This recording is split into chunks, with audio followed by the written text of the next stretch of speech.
What is up, family? Welcome back to another episode of CMT Lunch Hour. I'll be walking through some charts today. I am Larry Thompson, resident CMT, just fancy word for chartered market technician.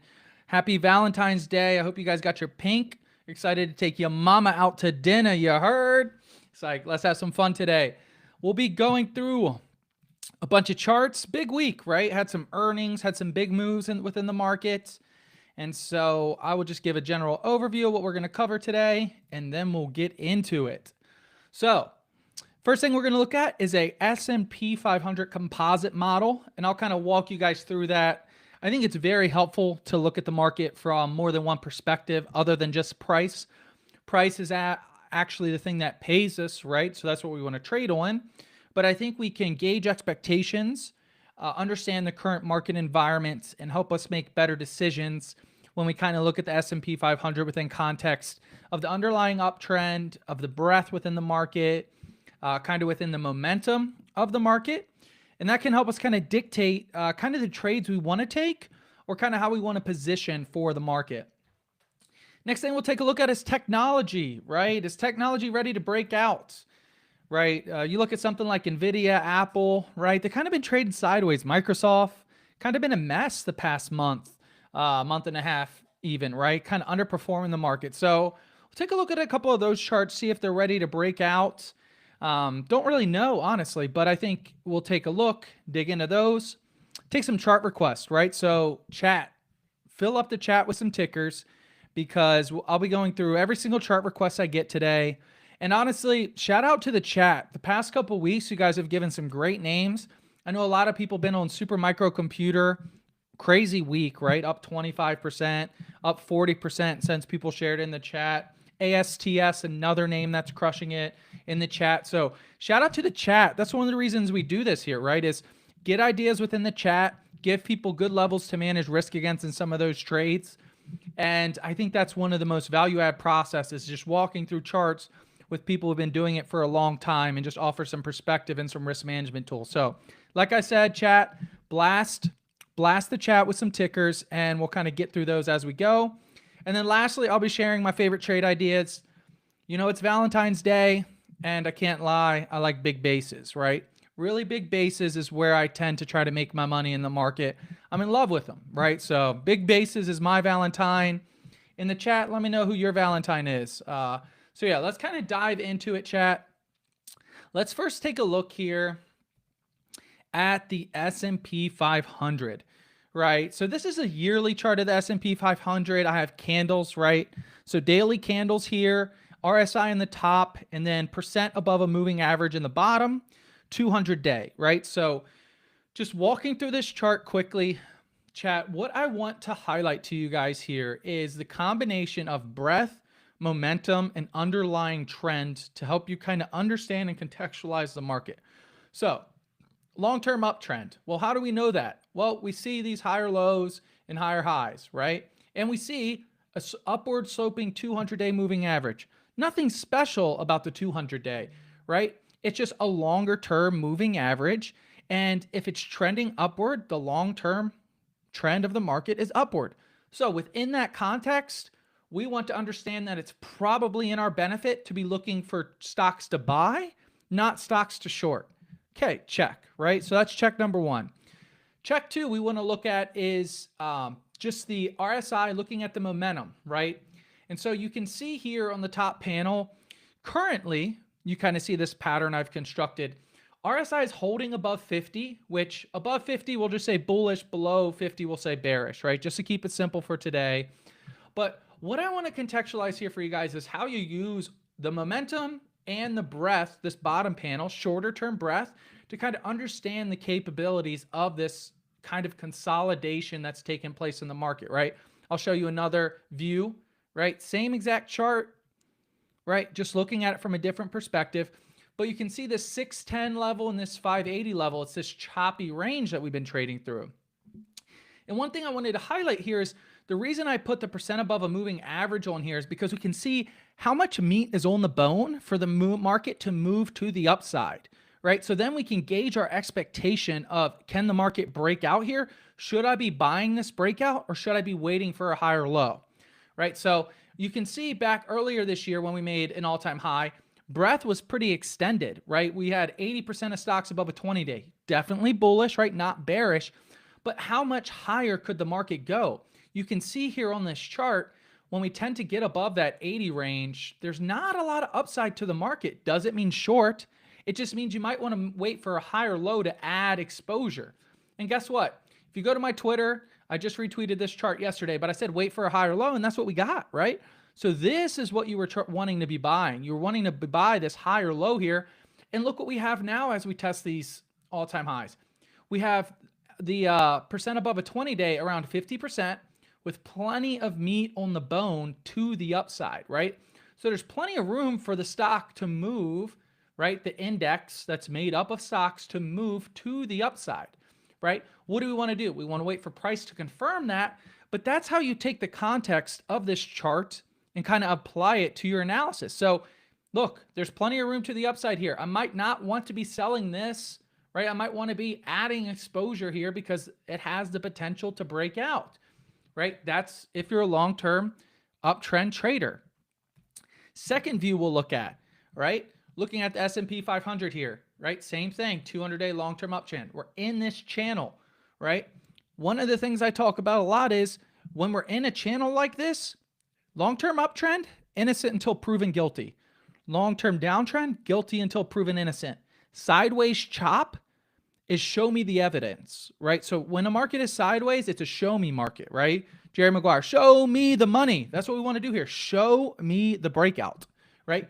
Get above this level, get above 610, right? And confirm the breakout for me, right? Because that's what we want to see here. We want to see this breakout have some follow through to the upside. If not, it might just break back down. One last way we'll highlight this is this bottom panel, ADX line, right? Average directional range. That's what ADX line stands for, right? And what we see is we see the strength of the underlying trend. And right now, the ADX line is at its lowest level since September 2023. What does this mean? It means the strength of the trend on a daily basis, right? Shorter term, choppy, right? It's muted. So there's no strength in this trend. So what we want to see is it actually break up to the upside, because this is actually a mean reversion trader's paradise. Is when ADX is low, mean reversion tends to work well. When ADX is high, right, higher or trending upward, trend following tends to work better. So it's just something we want to keep in mind. This is still, unfortunately, a show me market, right, on the basis of the S&P 500. And last thing I'll highlight relating to this, not to sound like a broken drum, but just to show you guys how you can use the context of breadth, momentum, and some of these indicators to kind of get the full picture here. Looking at the S&P 500, what do we have? We continue to have new highs being muted, right? No breakout. Look at last year. Look at this. This is what we like to see in bull markets. Stocks continuing to break out, continuing to make new highs, right? What we have here is just a chop fest, right? And the market is showing us that. So it's a prove it to me moment in the market for me, right? Still, underlying trend is up. I'm not getting bearish here. I want to see the market actually break out to the upside. And we'll look here next at some of the charts that I think can do it, because you want to have confirmation of evidence within the market to understand, okay, where am I adding to these positions? What is the likelihood that this breakout I'm going to buy is actually going to continue to the upside, or is it going to fail, right? So that's what we're looking at here, and just highlighting that I want to see this expansion. And I'll show this chart every week because we want to see this expansion to the upside in the S&P 500 to confirm being at the top of that channel again, right? We want to confirm this breakout has legs, right? We know it has room, right? It has room to run, right, to the upside. It has gasoline, right? So think of it that way. It has plenty of gasoline, but it needs a spark. We need a spark to light the fire. So that's what we're waiting for. We have gasoline in the tank, but we need that spark.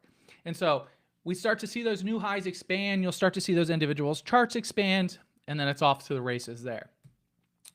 All right. Where could that come from? I think one of the areas you want to keep an eye on is tech, right? Tech is 30% of the S&P 500. The Nasdaq 100 looks great here. It's forming this base, this basing pattern, right? You can see on this bottom panel, we're looking at the S&P 500, or sorry, the Nasdaq 100 versus the S&P 500 here, right? And you see that the relative trend kind of broke down to start the year. And I agree with a lot of people looking at international exposure and things, but it seems pretty short term to me, right? It seemed like rotation to keep the market afloat. But man, I'm not fighting this long-term uptrend. I still want to be in the United States. I still want to be exposed to the best companies in the world that make up the Nasdaq 100. The United States is stock market capital of the world. Anyone who tells you differently, tell them to see me, right? Catch me outside. So looking at the S&P 500 here, Nasdaq 100 here, I think this is where we want to see some of the strength come from. We want to see it come from that technology leadership. And chat, as you guys start to share some tickers, share with me some tech names you guys are eyeing up. Okay, share with me some of those names that you guys think have the potential to help lead the S&P 500 back to all-time highs. Right, so in terms of ARKF, this is an area outside the S&P 500. I told you guys I liked bases, right? So looking at this base, this is something I just wanted to take a look at. Chart I've highlighted a couple weeks now. What we've kind of seen is as the S&P 500 has kind of traded sideways, we've seen this speculative tech, the Degen tech, as Howard Lindsay might refer to it, right? Shout out Howard. We've seen Degen tech do really well. And honestly, that's what this ETF is to me, right? ARK FinTech Innovation is a fancy word for ARK Degenerate Gambling ETF. Look what's in it, right? You have Coin, you have Hood, you have DraftKings, you have Toast, you have Palantir, you have Roblox. Palantir, sure, right? Not Degen. But you see a lot of the holdings within this are those speculative names. And so just something here I wanted to highlight is just kind of the speculative nature that we're seeing underneath the surface, a reason not to be bearish, right? Some of these individual stocks within here in the chat, shout out to the chat, has shared a lot of these names, is kind of where we want to be looking. And so names within here, chat, is where I would kind of be focusing a lot of your energy, is these speculative growth names that have reported earnings and crushed, right? Hood reported earnings this week. Solid move in Hood, right? Big week from Hood. Up 14% this week, right? And so it's the charts within here that I kind of want to be focused on. Next thing we'll take a look at is Bitcoin, right, chat? I mean, Bitcoin, it's been choppy. Right? Choppy. So I see no edge in being in Bitcoin at 96,000 unless you have a long-term view of it. But as a trade, I don't see much of a trade in Bitcoin right here. I think your money's better being put in these types of names. Just look at Coinbase, right? The Coinbase chart looks a lot better than the chart here of Bitcoin. I'd rather be in Coinbase. But this is just something I'm taking a look at. Take a look at the next chart here. I will share a couple of my setups and then we'll kind of get into some of the chart requests. So this is one chart. Shout out to the chat. You guys have shared a couple weeks in a row looking at Clover Health here. Clover Health is a name that continues to build a base, right? Sit above prior resistance at this 450 area. And it's a strong uptrend. And these reversals have been doing really well in the market. And it's something I want to continue to keep an eye on, is names like this that have potential to double or even triple, right? $2 billion company, reports earnings next Friday, I believe. But overall, just a beautiful base we see here in the market from this chart. So something we want to keep an eye on as a whole is CLOV, C-L-O-V. It's in the healthcare space. Right, healthcare provider and services, trades about 1 million shares a day, so it's plenty of liquidity for people in the chat. This is the biggest story, right? This is kind of the story of the AI and the story of kind of what we've seen underneath the surface for the market is these two monsters, right? The two-headed monster of AppLovin and Palantir, right? So APP, top panel, Palantir, bottom panel.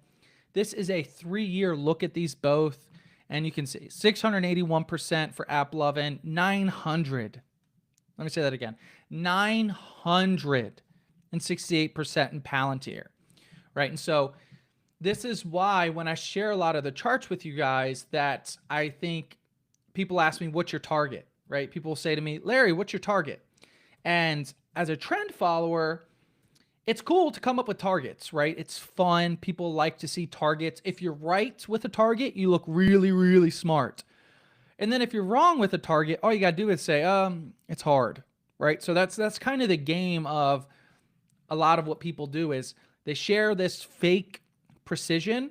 And then when they're right, they're like, brush the shoulder off, right? I'm the shit. And when they're wrong, they say, oh, well, it's hard. No one really sets targets. But the reason I point these charts out is because these are the patterns that we've been talking about every single week, right? So let me just pull up this chart real quick. All right. Zoom in a little bit. Look at Palantir, right? We can study the greats like in sports, right? Study the greats because these patterns repeat themselves, right? Look at Palantir, huge base,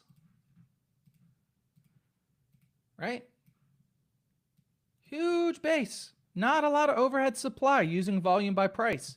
And look what we did. We resolved to the upside and just set a trailing stop. You might have got it stopped out at 65, but still you made good money in the name, right? And so that's what we want to be able to do is we want to be able to find these types of patterns, right? From there, it's up 200%. Not a bad day, right? Chat, I wouldn't be mad about making 200%. But you could have bought it back here at the original breakout around 30, right? And then it kept going, right? 300%, right? So that's why we like these types of charts. And that's why I'm sharing these types of names is because these bases have that ability to kind of really resolve to the upside as they build that momentum and steam. AppLovin, right? Study the greats. Look at that. Huge base, breakout.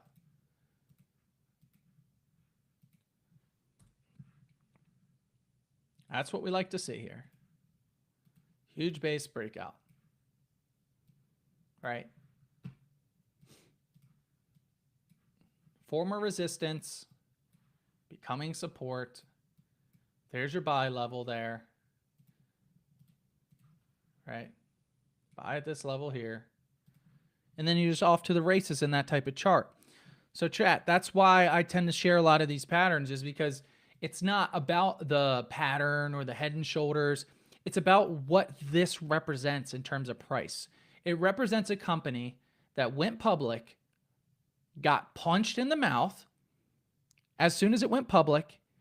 And I come from a CPA background that became a CMT. So I started in the fundamental side of the business. What I know is when companies get punched in the mouth early, it's a lot like a human.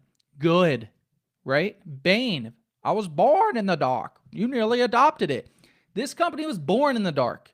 It was born into a freaking 80, 90% drawdown. Guess what happens when you have a drawdown? You have to learn how to become efficient with your capital. You have to learn how to cut costs. You have to learn how to adopt or die. And then when a company can do that, it can adopt. Fundamentals analysts start to realize that, oh, look, they're starting to do smart things with their capital. Oh, they're starting to grow top line. Oh, they're able to hold on to these margins that we thought were going to get erased because of competition, right? And then, right, you start to get the momentum, and then momentum takes over, and then, right, the imagination becomes a reality, and you have a 315% upside. So this pattern, right, people who are like, oh, technicals only matter, fundamentals only matter. No, it's a story of both, right? The fundamental story was not believed. The company got punched, and now is believed, and we have this huge breakout. So AppLovin, Palantir, those types of setups are things you can keep an eye on. A book I will recommend from that kind of perspective is William O'Neill's book. I believe I have it here. Sorry, chat. How to Make Money in Stocks by William O'Neill. Talks a lot about these types of patterns, talks a lot about the blending of fundamental analysis and technical analysis. So when you're looking for these monsters, use the charts and then also just kind of follow the story a little bit. So it's kind of some of the lessons for the day, chat. Now, time for me to shut up and let's get into some of these tickers. Let's dig in. Chat, you guys are blowing it up today. Shout out. Sedge. Start with Sedge. Solar Edge Technologies. You guys like buying these downtrends? Does this look like Palantir or AppLovin? right? Does this look like a strong uptrend, right? The answer is no. So, okay, someone's probably trading this. They're not necessarily looking at the long-term story. It's just started to turn around.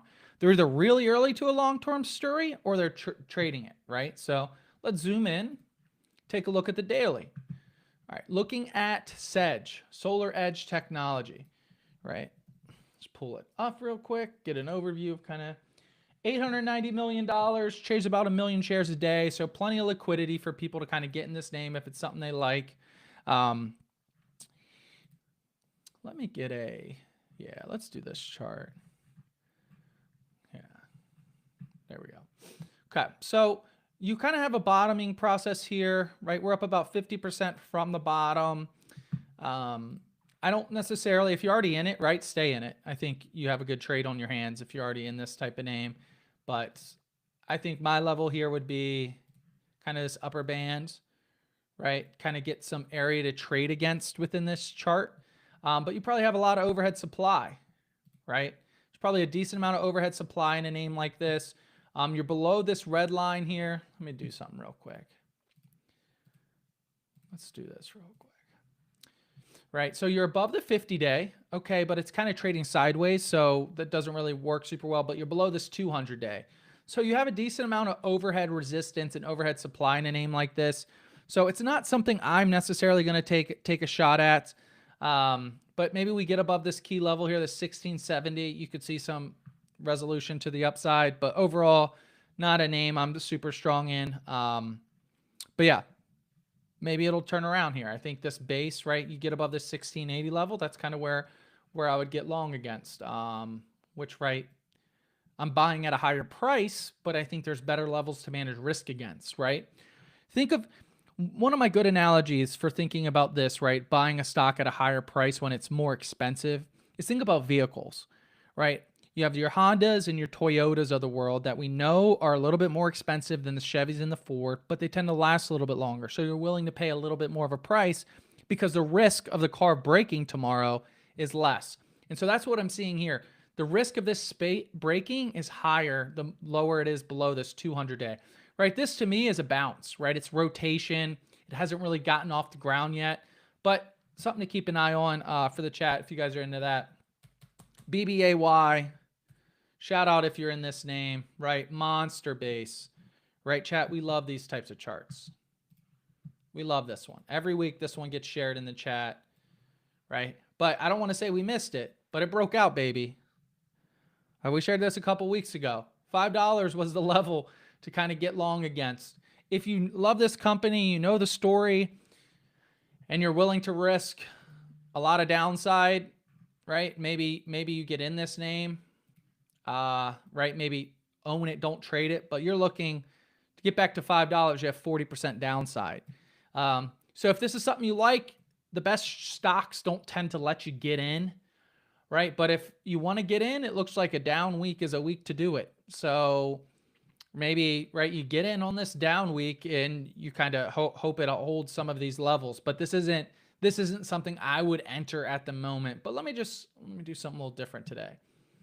This is a super zoomed in chart, right? So you can kind of see the pattern has been up, consolidate, up, consolidate. So if you actually like this orange line here is a 5-day EMA. This is where I'd be adding, right? I would wait to buy strength after this dip. So I'd wait for a blue candle, which is just a green candle. I would wait for an up move here, and that's probably where I would get long. But if it breaks below this, I wouldn't be adding to it yet. But you can kind of see that served as support here.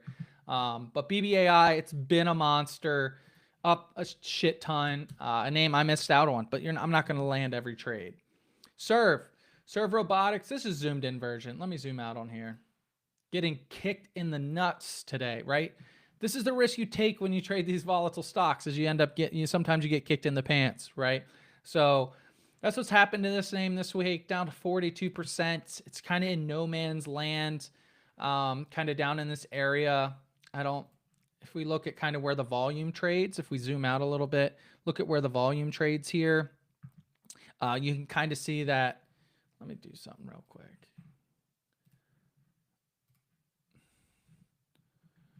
Yeah, so looking at where the volume trades here on the chart,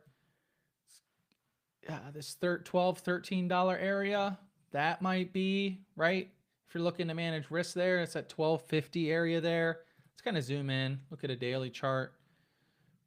Let's do some annotations on it for the squad. All right, maybe. But once again, I'd buy strength after the dip. I'd wait for some short-term strength before I'd get in this because it's a momentum play, right? These types of stocks, when they have the momentum, they have them. When they don't, they don't. Serve Robotics, though, I know it's been an interesting name. Did they report earnings today, chat? No, they report earnings next week. So if you're a gambler, right, sprinkle some money into it, right? They report earnings the 19th, next Wednesday. But I would just avoid it until then because it just doesn't look great overall. Sound, another gap down, right? So another huge gap down. That's what happens when you play with these names. You sometimes get caught in the fire. Not the end of the world, but look at that. Great level to manage risk against. And if you have some big balls, right? If you're a big ball player out there, shout out Valentine's Day. Shout out big balls. Right? This is where you could add, right? If this is a name you like, you have conviction around it, I ain't going to tell you what to do, right? This isn't financial advice. But if this is a name you have conviction around, right? Get a daily close above 10, I would be adding. Right? Get a daily close above 10. That's the former support becoming resistance. Right? We've seen this before on some of the charts we've seen in the chat, right? And then what do? They end up rebounding to the upside here. But we want to see that. We want to see this first. I want to see price kind of I want to see a day or two of up, right? Before I kind of get involved. You can kind of see the RSI has been trading below 50, right, chat? If we look at RSI below 50, right? Not something I love to see. We've talked about that a lot too, right? When stocks are consolidating and RSI is above 50, we like to see that. When stocks are consolidating and RSI is below 50, that's kind of a warning sign. And this was your warning sign, right? During this consolidation that the bulls didn't have the momentum, right? The bears did. So that's just something you want to keep an eye on with some of these charts. Let me real quickly, I know I got it in here. Give me one sec. Bear with me, chat. Bear with me. Maybe it was BBAY. I think it was BBAY. Let's see. Yeah, it was BBAY. Right? Had that same pattern in it where it was consolidating here, right? On the longer term. Let's zoom out. Right? Consolidating and then broke out. So we might see that consolidation in that name kind of resolve to the upside. But I would kind of wait for that name against that level on sound. CRDF, Cardify Oncology, doing something with cancer, I assume. Longer term, looks like it's building a base here, right? We like bases, and we cannot lie. Kind of annotate that real quick. Take a look at this base, right? Don't overcomplicate it. Big lines, draw what crowns, right? That's kind of the level I would look at, and then we kind of want to see where there's overhead supply, right? A decent amount of overhead supply here. And we're looking there at that $455 level. I think we get up in here, you're in the clear to some degree, right? That's kind of where I would manage risk against. From a longer term perspective, if you're a longer term in this, that's kind of where I would manage risk against. But it's going to be a bumpy road until you kind of get above 550, right? It might be bumpy. Continue to see some back and fill. But as long as we kind of make these higher lows, I think you could be in a good position. Zooming in a little bit. Looking at this chart on the daily. I don't really, not necessarily something I would be adding to, not a position not my type of pitch. Let's just say that. But, right, kind of see what's occurring here. right? Maybe we back and fill, but as long as we kind of stay above a trend line here, you're all right. I don't see a reason to hate it. You might know something I don't, but don't love it. Not my type of trade, but you do you. I think I would just kind of manage risk against this 20-day, 380. Gives you a lot of gives you about 7% downside, but don't love it. Don't really know why you would be in this, right? There's plenty of stocks that look better than this. So that's the question I think we need to ask sometimes. Is like, why am I in this name when there's other charts that look better, right? You can be a pimp, player, whore, whatever you want to call it when it comes to stocks. You can bounce around, right? You don't need to marry these things, right? If it starts to underperform, kick it to the curb. So when there's other names that have better setups, I don't know why you would be in this one, but you might have information I don't. Unity Software. All right, let's start with the zoomed out view real quick. All right, this thing's been struggle bussing, right? It kind of needs, like a lot of things, right? It gets off the ground, and then what happens? I know what happens to a lot of people. They get googly eyes, right? They see all this potential. Like, look, if it just gets back to 100, I can make 400%, right? The problem is there's a lot of people that bought at 40, that bought at 90, that bought at 35, that are going to want to sell because they've been waiting for the stock to turn around for, years, right? And that's the difference with some of these stocks is setups like this, we want them to prove it to us. We want them to get above these key levels before we start, really adding exposure. Maybe you nibble down here, right? Maybe you're a fundamental guy, a value guy, and you see some a value play here. But like, reality is you're probably going to get stuffed until we get above this level here, right? You can see it over and over again. Support, right, chat? You guys seeing this? Polarity, former support, support. Then what happened? Uh-oh, that support became resistance. And then what happened? Uh-oh, people sold again. But you have this little uptrend occurring, right? I ain't going to hate that. I'm not going to hate it, right? You have this little base occurring. But like I've talked about before, I would just wait. I would buy it more expensive up here, right? I would just wait to buy it a little bit more expensive. And this is a zoomed out weekly chart. I assume if we zoom in, it looks like a mess, right? You're starting to flirt with some moving averages, but like I said, I'll pay a premium and buy it up here. I'll wait till we get through some of this muck before I kind of get interested. So maybe it's one of those stocks, right? You just set an alert.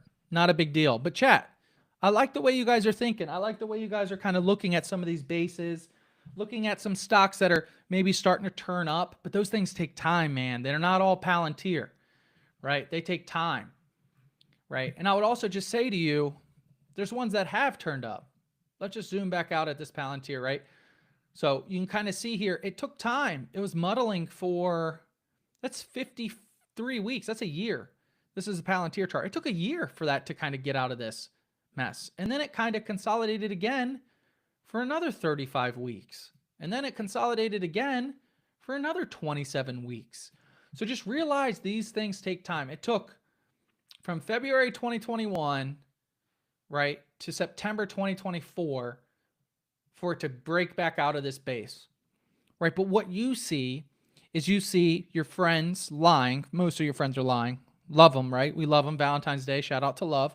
But they're lying about, oh man, I made 900%. Yeah, you made 900% in 4 years, right? Not overnight, right? It took a long time for this pattern to kind of fulfill itself, then break out. So just be aware of that if you are looking at these types of things, they could take a long time, right? Everyone's favorite is a great example of that, right? How many people been sharing the PayPal chart with you, right? All your CNBC favorites, right? This thing broke down and now it's taking years for it to recover, right? These things can take time. So just be aware of that these types of patterns can take time. And what do you notice? All this overhead supply, what happened? People wanted to sell, right? People wanted to sell at these levels. So just be aware with these types of patterns, chat, that there tends to be some overhead supply. They tend to take longer than you think because Reality is it's a fundamental story, and it's how quickly can the fundamentals turn around. And a lot of times it takes a while. So it's just something you need to be aware of. It takes a while for these stories to turn around. Get the right CEO in, get the right traction, get the right margin expansion back again, right? Or even claw back market share and then incorporate margins again into your business. Find a new total addressable market. Those business plans are 5-10 years long sometimes. So just be aware of that when you're looking at these types of patterns. So just something to keep in mind, chat. DKNG. Actually, yeah, let's do DKNG. DraftKings, Degen economy, right? Love these types of patterns, right? It's what we've looked at a lot here. And this is just a beautiful one, right? So beautiful example of one, Degen economy, which shout out Howard Lindzen talks a lot about, right? Has exposure in that ARKF ETF we kind of talked at the beginning, right? Let me just show that again real quick for the chat. Share this tab, right? ARKF, right? Really a Degen ETF has all that type of exposure at this base breakout. And that's what we're seeing in this chart pattern that was just shared, that was just asked for in DKNG, right? We're seeing a similar thing. We're seeing that turnaround story that we like to see in charts. So let me pull that one back up. Right? Chat, we love these. We love these types of patterns. We can see that this company took it on the chin and recovered. Right? Big base here, right? Recovery story, right? Proper management, proper allocation of capital, proper understanding of how we're actually going to execute a game plan, right? And then you can see it unfold here in real time. And then you kind of get back to these levels where there's a little bit more overhead supply. So you have some backing filling, and then people are starting to believe the story here. So love this pattern, love this chart. These are the things we want to be looking for. A couple ways you can kind of look at this. Just due to the nature of it, I think you can actually look at this horizontal level here. And of course, right, the buy signal was, right, 22%. It kind of happened, but I think you can still be in this name, right? If you want to buy here, maybe you manage risk against 50, right? Because you kind of have the completion of that base here against 50.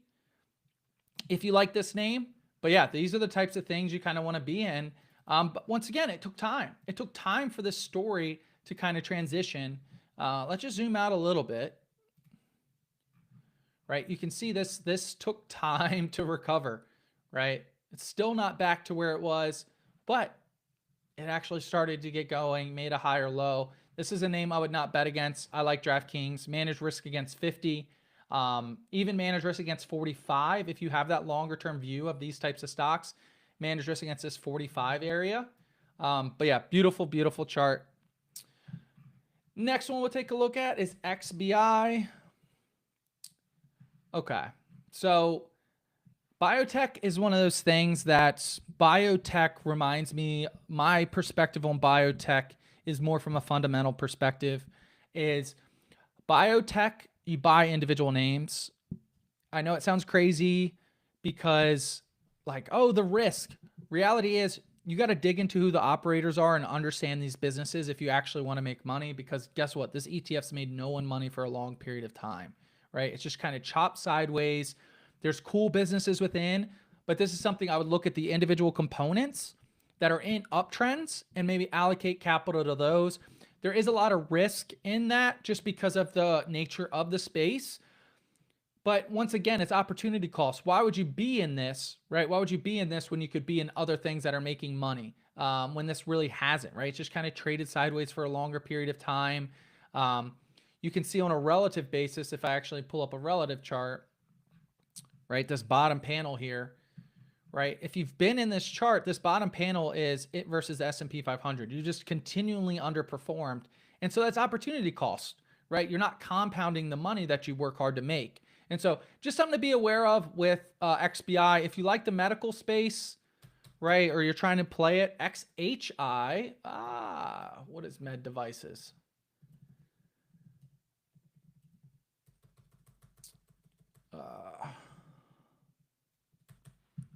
Med devices ETF looks better than this. So that's probably the space I would play it in. XBI, if you're in it, let's kind of zoom in real quick. It's messy. Like what are we doing here, right? Like it's just kind of a messy. Even if I take off, I know I have some things drawn on. If I take these off, I don't love the setup here. I just think it reminds me of a lot of retail, XRT. There's just a lot of operators that can make terrible decisions with capital for you to allocate this on a broad perspective, because you have the Nikes of the world that are struggling and you have the on-ons of the world that are doing well. And that depends on kind of how those operators. So very operator driven space. There's a lot of dispersion within the index. So not something I would allocate on an ETF basis. But still, right? I think that's a space that gets a lot of attention and just something to be aware of. IHI.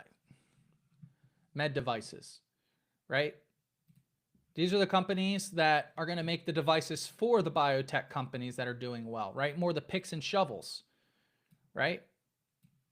So I'll raise your biotech trade and I'll raise it with medical devices, IHI, right? Look at this, beautiful base, right? Starting to break out, right? You have great risk management against that $62 level. So that's what we want to see, right? And so this is where you kind of poke around in these areas and see what companies are actually making money. And XHIs or IHI is an area I like. So med devices over biotech. That's the trade for me when it comes to that space. Moving on. Chat, you guys are crushing it. Keep on sharing the ticker. Sonos, sorry, wrong word. Don't like Sonos. Why be in this, right? You want to play this space? Spotify's the way to play it, right? Enough said. I don't need to talk about this all day.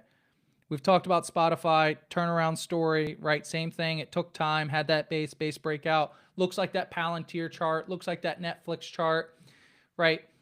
I see no reason to be in something that makes cool speakers, which I have a Sonos, right? But I don't see this chart doing anything in particular that I like. So not a name I'm interested in. That's an L from the chat. That's okay though, right? L's happen. That's why we're here. Next one, Amazon. Beauty, right? Beautiful looking charts. Thing I would say about Amazon, what I kind of talked about at the top of the hour was kind of how the market is a little choppy. And so let me do this real quick. I got a blog called I Have Some Worries. I've never published it. It's just called I Have Some Worries. And I actually haven't published it. Let's just go through the Mag 7 real quick. Apple, failed breakout, chopping, now over 240. Right? Meta, it's just in a league of its own. Failed top, up 19, 20 days in a row. In a league of its own. Right? But then at Amazon, right, we kind of zoom in here. And I really liked this setup. I liked this base, right? We had a base here, consolidation, breakout, consolidation, and it just hasn't gotten above this 235 level. And that's kind of where I'm waiting for it to turn back up here, right? So I don't see it here in Amazon. And I think kind of like I mentioned at the top of the hour, with the choppy market, we need these things to resolve higher because they make up such a large percentage of the S&P 500. And so the S&P 500 can keep tapping those all-time highs, but it's going to be a chop fest if, the leaders kind of don't get off the ground. Same thing, Google, right? Look like it had a nice breakout, and then it's kind of fallen back to this level here. So we're seeing a pretty mixed market at the moment. And this is MAGS, M-A-G-S, right? Kind of highlighting just kind of what's occurring, right? Long-term uptrend, nothing to get worried about. But we just have this kind of like down channel. Just kind of have this down channel forming in these names as a whole, right? As a whole, right? The individual stocks look okay. Kind of have this down channel forming. You could even just draw like a symmetrical triangle here, right? So this is kind of the pattern you have, pattern on pattern. And what do we want to see? I want to see this, right? But this going down, right, and breadth being okay is why we've seen a choppy market. Right? It's because of things like this. It's because it's charts like this kind of going sideways. And the S&P 500 isn't a breadth index. The S&P 500 holds a lot of this. So kind of want to see that resolve higher, chat, before we kind of assume that these highs in the S&P 500 are going to continue, because they might not. And so if you guys weren't here at the beginning of the hour, I'll just share real quick and get back to, this is that slap chop zone, right?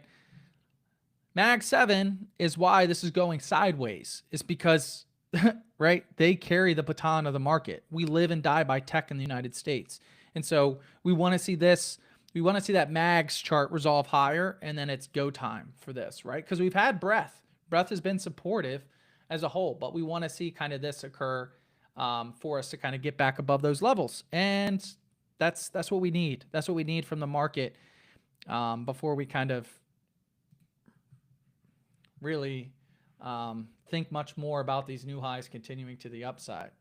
So, all right, let's get back to some of these.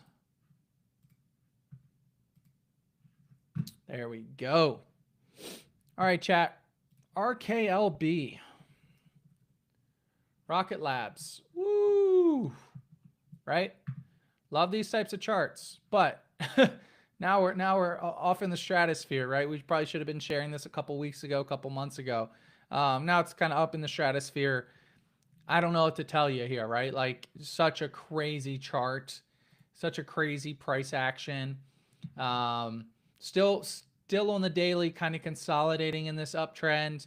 I don't know where you kind of try to add exposure in a name like this, right? That's its 50-day, that's its 200-day. So it could fall 53% and still be above its 200-day.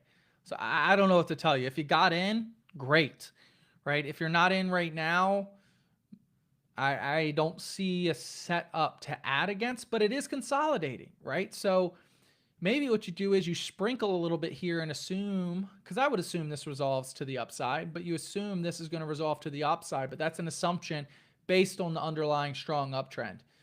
But, right, this stock can easily go down 10% in a day, right? This move right here was 22%. So just be aware of it. The thing I would say here, the lesson in this chart is understanding these bases and studying these bases and trying to recognize these bases earlier and earlier, right? Because you could have gotten this name along a while ago, right? That would have been the way to get in it, right? Look, no overhead supply. There's none. It was all down here. And guess what it did? Chopped sideways. Then we cleared this level. You didn't have a ton of overhead supply. So you get in, right? You shut your mouth and you set a trailing stop and you'd be up, you would have doubled your money. So don't see a current trade in this name. If you are in it and you're looking for levels to manage risk against, right? Like I said, it's pretty extended. So I would probably use a volatility indicator like a chandelier exit to kind of get out of it. But that's just kind of what it is. AAP, Advanced Auto Parts. I think they had some accounting issues, and that's kind of what broke down this long-term chart. Let's actually just zoom out. Oof, right? Like L from the chat. There's just an L. It's going to struggle, needs some work. And so, yeah, I don't really see a trade in this name. I don't know if you're a bottom picker. That might be what you're into, but look at all this overhead supply, right? You're going to get effed up, right? Like, people are going to be selling in this area. And so this is just going to take time, right? One of your friends probably lied to you and told you they're up 30% since the lows. And so it looks appealing. If you are in it, right, I wouldn't get out. I would just manage risk, like realize there's probably going to be some headaches coming your way. But if not, I would manage risk against this 50 area, right? If it gets above 50, that would be my exit, right? I would be in it, and then say it goes to 57 and then we break below 50, I would kind of get out at 50. But if we continue to make higher lows, just stay in the name. But I don't see a reason to add it here until we get above 50. But Advanced Auto. O'Reilly, right? Look at that one. ORLY, right? This auto parts is dominating, right? Just stepping on the face of Advanced Auto Parts. Beautiful looking chart, just long-term uptrend. If you're looking to get exposure to that space because you're a more fundamental guy, I would look at O'Reilly, long-term uptrend, right? Even on the daily, right? You have some positions you can add against here, right? And O'Reilly. So O'Reilly would be where I would look. You have that 1271. I guess it's $1,200 stock, so it might be hard to get exposure for some people. But O'Reilly is where I would look versus Advanced Auto Parts. Good shit from the chat today. Nebis Group. Oh, all right. Just a lot of interesting price action in this name. What happened to this company, chat? Why are they, why does it have this weird, did it go SPAC? How did this go public? Kind of a weird chart. Oh, wow. I don't know what happened with this one. This is pretty interesting. I don't know what to say. I guess if you're in it, right, you're in it against this 40 area, right? That's where I would be in it against. I don't have anything else to add. Just a weird looking chart. IT software, $10 billion company. What we got? Traded lower. Yeah, not sure. Chat, not necessarily. I think there's easier trades out here. We don't have to be in stuff that's popping up on everyone's radar. Rivian, is this company going to turn around, guys? Do we think auto companies do well in the United States? Like, do we think this is going to continue to build this base? I don't know. Right? We're in a bull market and this thing can't get off the ground. What's it going to do in a bear market? Right? Like, I get it's a cool car, but like Mustangs are pretty cool too. Ford stock sucks. So you kind of have this base here, right? You have the higher lows, right? So if you zoom in, the daily probably doesn't look terrible, right? Kind of have this one, you have this one, you have this one. But I don't know why you would be fiddling with this, right? I'd rather own something else. The Tesla chart honestly doesn't look terrible, right? I'd probably rather own Tesla still than fiddle with this. Let's go back to my I have some worries.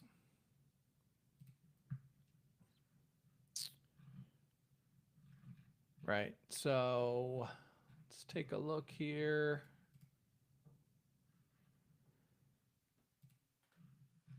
Let's take a look here. Where you at, Tesla? There you go. Right, you can manage risk better in Tesla, and Tesla's actually in a long-term uptrend. If we zoom out on the Tesla chart, this ain't the best view. Here, let me see.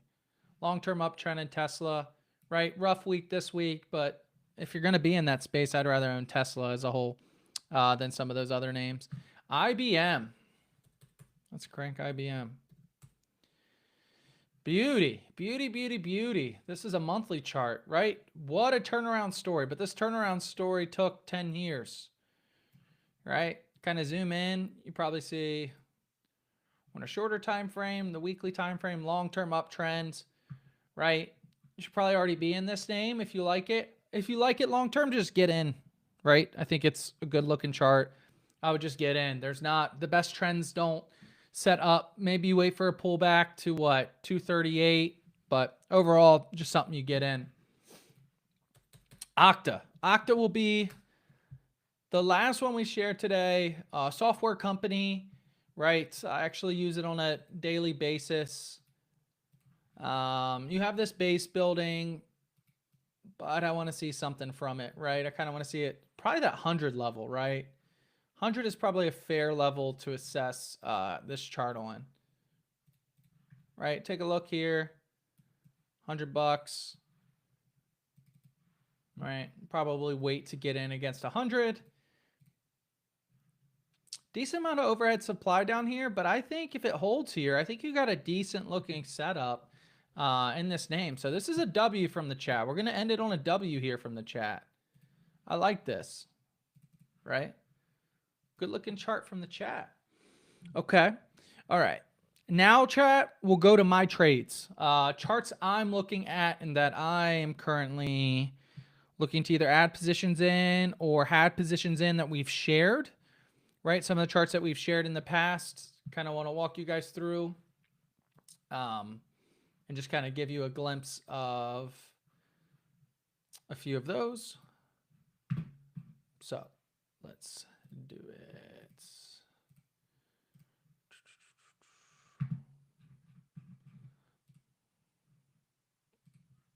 So one chat that we've talked about a decent amount, a couple weeks now, is Aurora Innovation, and we were rewarded this week, right? So I'm just showing the charts here. Just showing the chart here, Pittsburgh-based self-driving tech company, right? The reason I'm showing this chart is because, one, it's a name I've shared a couple times. I'm not trying to pat myself on the back. I'm just trying to show you guys what we're looking for when we're buying these bases, right?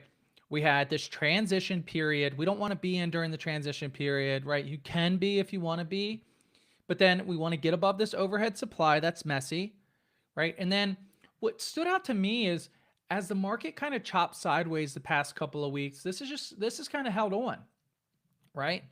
This is held on to some of its relative strength, and we had really well-defined risks to manage against the $6 level. So we would have gotten out below 6, and then look, we had a 40% week, right?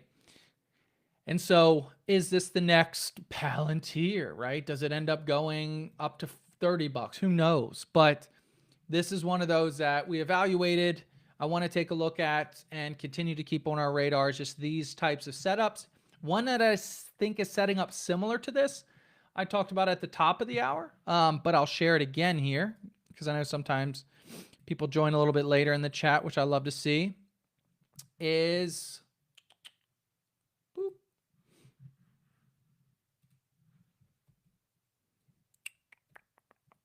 CLOV, right? Similar pattern here. Limited overhead supply, right? This base and then base breakout. I like this against this $4 area, right? It's holding, it's consolidating, and then you could look for the resolution to the upside. So CLOV is the name, the trade of the week from me. I like the way this looks. I think it has potential, has really good risk reward to the upside. Reports earnings next Friday, right? So we'll talk about this on next Friday. We'll see how it does into earnings. But overall, that's a chart I do like the looks of. And the other one I'll highlight here is Maple Bear, CART, C-A-R-T, right? You have this base on base pattern here. And against this $48 level, right, it's just consolidating sideways, right? These consolidations lead to expansion in the direction of the underlying trend. So CART's the other one I want to highlight. So C-L-O-V and C-A-R-T are two names I'll highlight. And then my dark horse, maybe my rotation trade, is pay attention to some of these semis. I think semis might wake back up here, right? I think we need them. If we're going to continue a bull market, I think we need semis to some degree. And I think everyone, including myself, I was on the software trade, but I think people are losing sight of semiconductors. So CLOV, CART, and just keep an eye on semis. Chat, I just want to say thanks. Thanks for joining today. Like I said, Larry Thompson at Hostile Charts. You can follow my work on Twitter. Even better, follow my work on StockTwits. Shout out to StockTwits. Happy Valentine's Day, right? Wear your pink. Make your girl or your guy some special dinner, maybe a little chicken parm, maybe a little strawberry, chocolate-covered strawberries, something fun. And much love, guys. Have a great weekend.